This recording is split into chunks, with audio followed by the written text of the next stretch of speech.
Doctor Baba Saheb Ambedkar open university. Namaskar dear students, I am Dr. Himanshu Patel and I am working as an assistant professor in School of Computer Science of Dr. Baba Saheb Ambedkar Open University, Ahmedabad, and I am your instructor for these modules.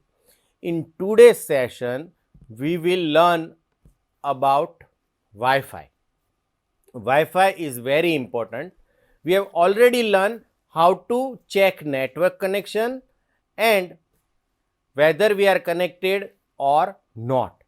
In today's session, we are going to discuss how to enable Wi-Fi, how to disable Wi-Fi, and how to get number of Wi-Fi connections available with our device. But all these three we want to do using coding. So, we will learn programmatically get Wi-Fi enabled, Wi-Fi disabled programmatically, and to get scan results, or we want to scan all available Wi-Fi connections programmatically. So, friends, let us start this demonstration, right? So, on screen you can see welcome to Android Studio dialog box. Here we write down one project for you, that is Wi-Fi demo. I am clicking on that. This is my project structure. First we will understand project structure. We have one activity file, then I have one broadcast receiver which is Wi-Fi receiver, and we have this layout file which is activity underscore main. Now, to actually enable Wi-Fi, enable or disable Wi-Fi, we require certain permissions, right? So, for that you have to write that permission inside your manifest file. Now, what are those permissions? First, to check whether Wi-Fi is enabled or disabled, you require access Wi-Fi state, change Wi-Fi state, access network state, access course location, and access find locations. So, we have already discussed these permission earlier. So, all these permission must be included in your manifest file so that your app is working smoothly. Again, remember, we will manually allow these permissions from your app info, right? So that we need not to include code to request permission at runtime. But we have already learned how to request permission at runtime. So, you can always do that, right? We have these layout file. There are three buttons. Enable Wi-Fi, to enable your Wi-Fi. Second, to disable Wi-Fi if it is on, and third step is to start Wi-Fi scan, and whatever Wi-Fi connection is available with device should be displayed inside this text view. So, here we will display available Wi-Fi connections, right? So, we have three buttons: BTN enable, BTN disable, BTN scan, and this is TXT list, which is text view, which displays multiple Wi-Fi connection or whatever Wi-Fi connection returned by these Wi-Fi scan. This is very simple user interface. We have already discussed manifest file. Now, we want to discuss these coding part. So, here I declare three button, one text view. Now, we have earlier discussed that to actually work with Wi-Fi, we require two objects. One is Wi-Fi manager and another is Wi-Fi receiver. And this is a list data structure which stores all scan results. Actually, scan result is a class. You can see here, scan result is a class defined inside Wi-Fi package, which refers to Wi-Fi scan results. So we don't know how many Wi-Fi connections are there. So we create one dynamic data structure, which is list, to store all scan results. And to display multiple connection inside text view, we require this string builder object. So I have created one instance of string builder. Now inside on create, the first statement is set content view as usual, which sets our content view to our layout file that we have discussed. Then we create instance of all button and text view, which refers to actual object inside layout file. And to create instance of Wi-Fi manager, we use get application context dot get system services, and inside that we want to access Wi-Fi services. So argument is context dot Wi-Fi underscore service, right? So using get system service of context class, we can get instance of Wi-Fi manager. So this Wi-Fi object refers to Wi-Fi manager. Here I have created one Wi-Fi receiver. Now remember, this Wi-Fi receiver is a actually user defined class which extends broadcast receiver, and I have defined this Wi-Fi receiver below this. So this Wi-Fi receiver is a user defined class and it extends broadcast receiver. Now to get result, we can use this Wi-Fi receiver. Now say for example, if number of Wi-Fi connections are changed, then system automatically notifies this Wi-Fi receiver that number of Wi-Fi connection is changed, so it accordingly update its results. We have already discussed how to receive SMS using broadcast receiver. Here we want to receive number of Wi-Fi connection change. On receive method is automatically called when number of Wi-Fi connection is changed. So for that we declare this Wi-Fi receiver, right? We can either register broadcast receiver inside our manifest file, or we can register broadcast receiver programmatically also. So earlier we have learned how to register broadcast receiver inside manifest file, but in this case we have used register receiver method. So it takes two arguments. So it registers a broadcast receiver to be run in main activity thread, right?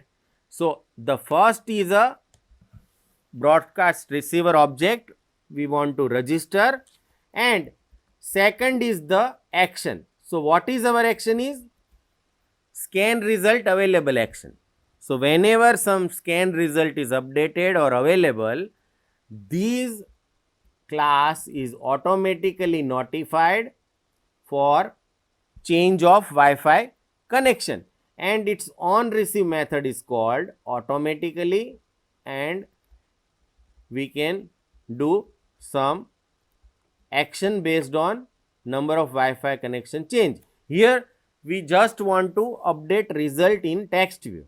So this is to register broadcast receiver, and after registering, broadcast receiver will automatically call when number of Wi-Fi connection is changed. So this is how we can programmatically register broadcast receiver, right? When user clicks on enable button, I want to actually enable my Wi-Fi, right? Earlier we have set Wi-Fi enabled method of Wi-Fi manager class. Remember, for version Q, that is a API level 29, we cannot use these method set Wi-Fi enabled, right?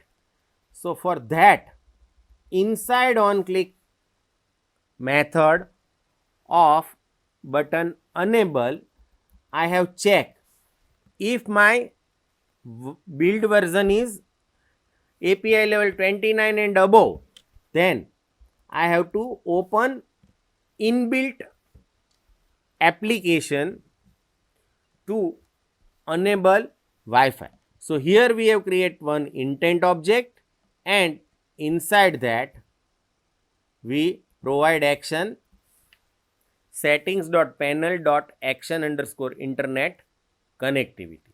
So it will ask you whether you want to open mobile data or Wi-Fi, but both will be displayed to enable internet connectivity, right? So one panel is opened which allows you to make Wi-Fi enable or disable, and then to actually open that panel we have to either use start activity or we can use start activity for result, right?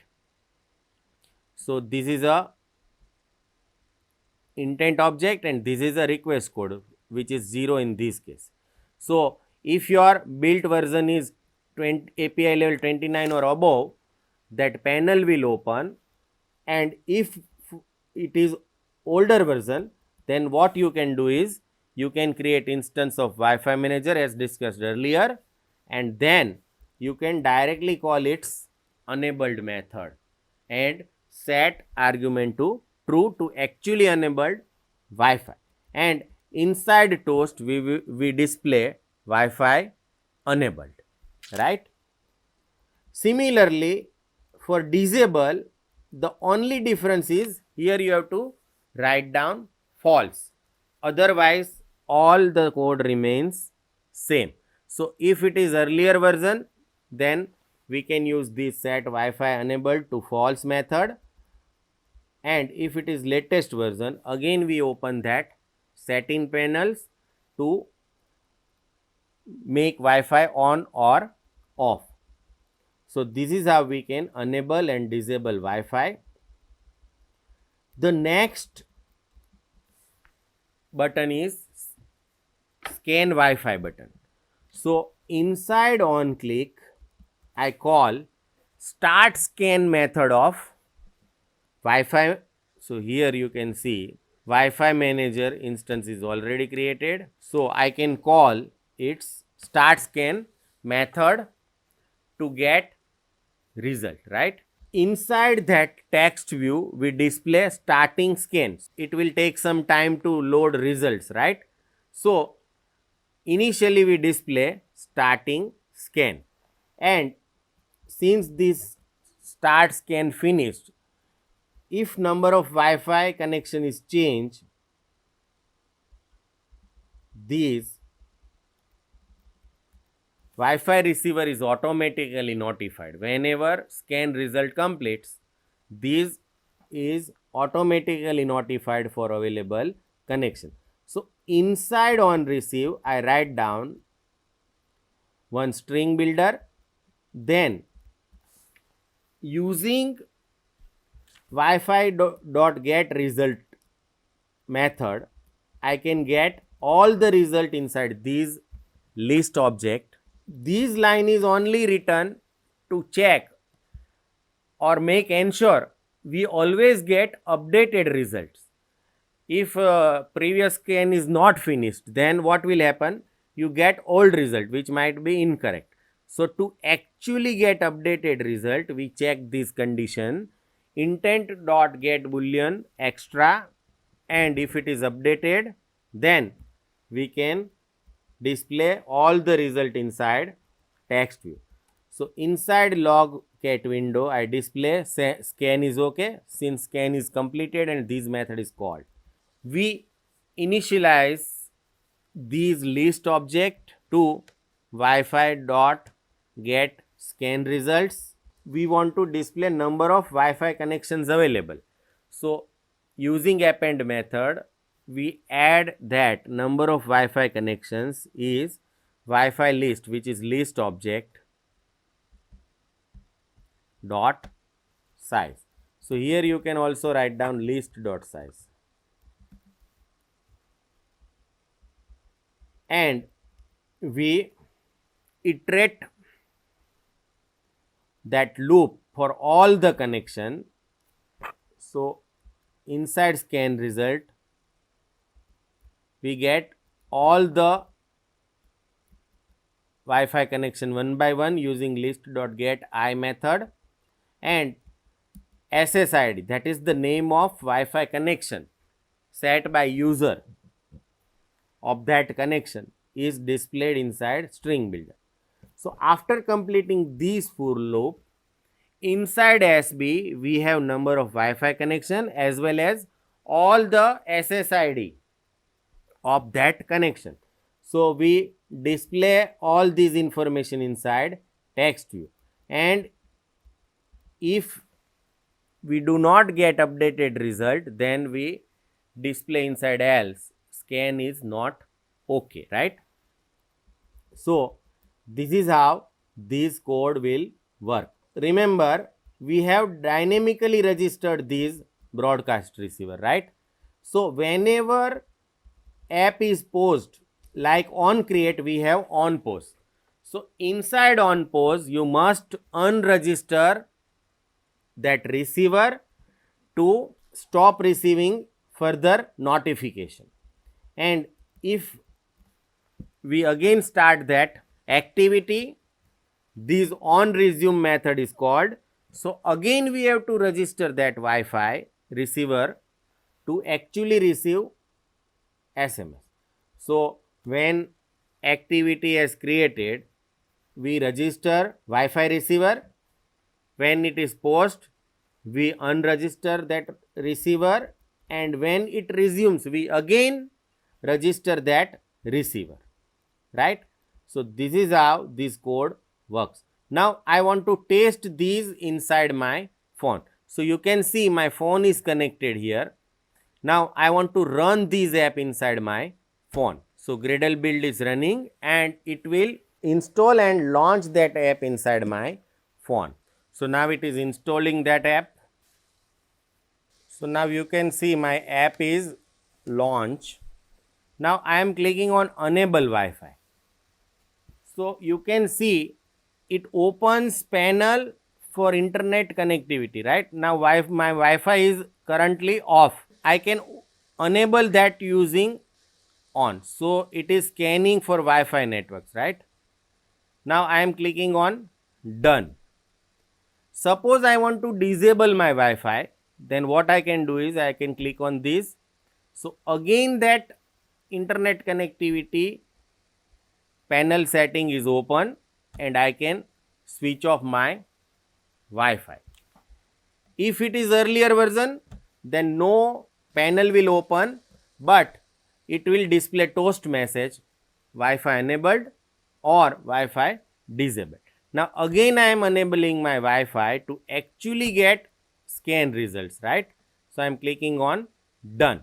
Now remember, you should manually provide all these permission before actually running your app. So how can you do that? From property of your app installed on your phone, you can grant permission manually, right? So I have assumed that you have already grant permission. Now I am clicking on start Wi-Fi scan. So it displays starting scan, and when scan finished, it displays number of Wi-Fi connections and its SSID. So right now these two connections are available. If I disable Wi-Fi, then again it is notified and it will be updated. So if I click on start Wi-Fi, it displays previous results. Now it displays number of Wi-Fi connection 1 and the results are updated accordingly. So friends, in this session we have learned how to enable Wi-Fi and disable Wi-Fi whether your Android version is earlier or latest. In both the case, you will be able to programmatically enabled or disabled Wi-Fi. Then we have also learned how to use Wi-Fi manager to perform Wi-Fi scan and display result of all available connections. I hope you enjoy this demonstration. Thank you and happy learning. स्वाध्यायः परमः